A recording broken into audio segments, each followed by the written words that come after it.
welcome to my final review of Spec Ops: The Line, developed by Yager Development and published by 2K Games.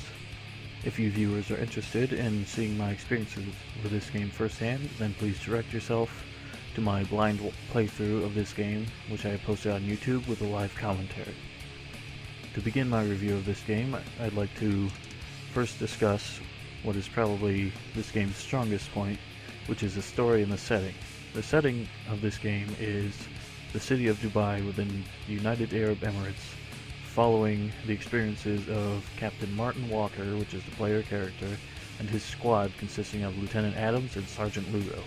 The story of this game is heavily influenced by, and you can draw many comparisons to, the novella Heart of Darkness and the film based on it entitled Apocalypse Now. In the game's story, the current situation in Dubai is that it is ravaged by powerful sandstorms, and the 33rd Battalion of the U.S. Army was sent in to attempt to evacuate the surviving population who are now trapped within the city. As the storm engulfs the city, all communication between the city and the outside world, including the 33rd Battalion, is lost, and the last communication ever received from within the storm wall is a short transmission from the leader of the 33rd, named Colonel James Conrad. Colonel John Conrad, United States Army. Evacuation of Dubai ended in complete failure. Death toll too many. Captain Walker and his squad are sent in to investigate the nature of the transmission and try to find out what happened to the 33rd. It becomes clear that the 33rd has gone rogue. Once Captain Walker discovers this, he abandons his mission and ignores the order to extract in order to investigate and stop the 33rd himself. The game features many elements of a certain kind of psychological horror, and you can observe as reality seems to break down. The disturbing and intense brutality of the game, coupled with the ambiguous moral choices, creates a very intense experience which I have not seen in many other games.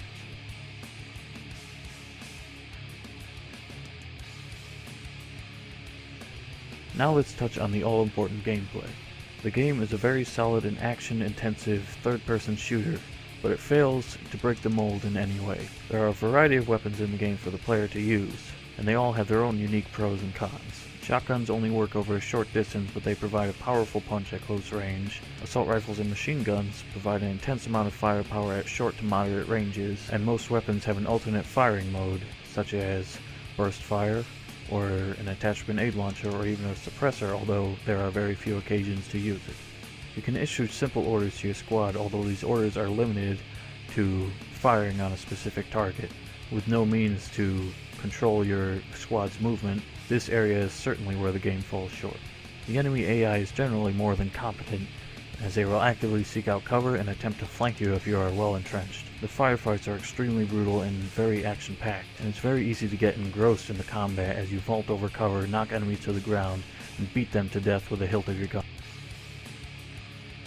The sandstorms are a unique and very thrilling aspect of the gameplay, although their scripted nature makes this thrill generally short-lived. But it certainly increases the sheer desperation of the moment as you lose several of your senses that are essential to combat, such as being blinded to where enemies are moving or where your grenades are going, and also the inability to communicate with your squad.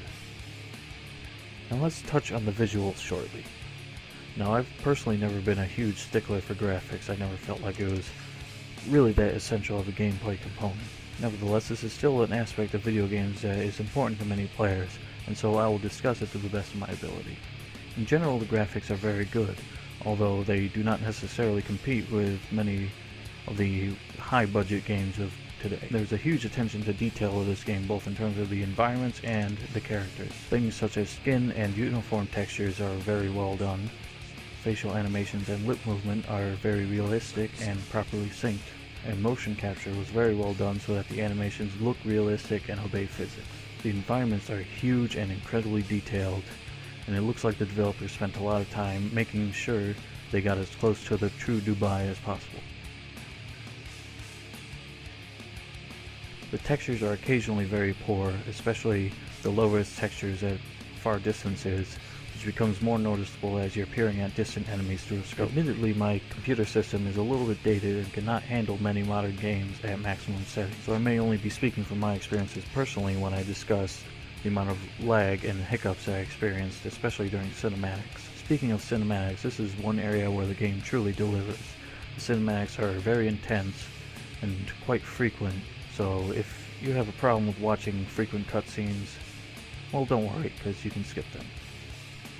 The audio in this game is excellent in just about every possible way. The soundtrack is positively awesome. The songs were very well chosen, and each one suits the occasion in which it appears, whether it's the action-heavy combat sequences or the emotional and psychological cinematic scenes. The sound effects are all realistic and, above all else, loud. It's often very difficult to hear anything over the roar of gunfire, explosions occurring right next to your ears, and the sound of crashing metal.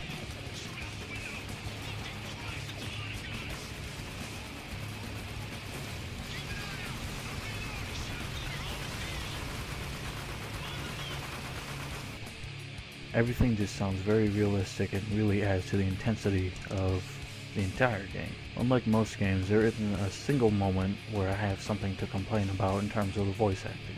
Each voice actor does their job very well and really sells the emotion and believability. The anger, fear, and sorrow experienced by the characters are all well replicated in their voices. Yeah, you're right. Putting your faith in Gould, you are fucking clueless. Man, I'm through with this shit. Fuck you! At least I'm doing my job!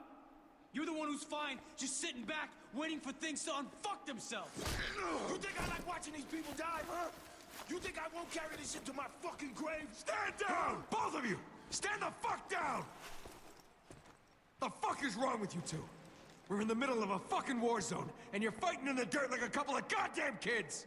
Now all I have left is a couple general comments about this game. The game is very short in length, unfortunately, but for the most part it makes up for that with the different endings available and all the different choices you could make throughout the game. I certainly will be playing this game again and trying to get a different ending, as well as seeing how the game turns out if I were to make different choices than I did.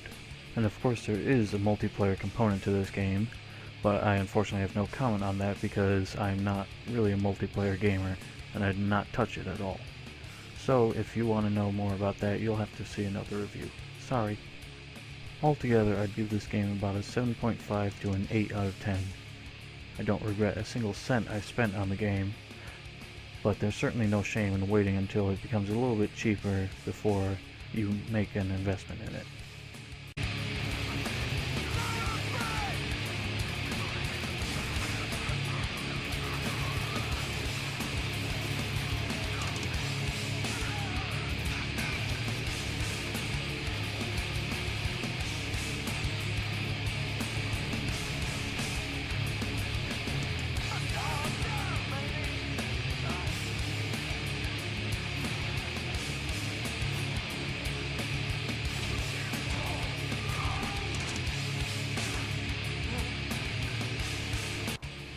So that there is my review, and thank you for watching.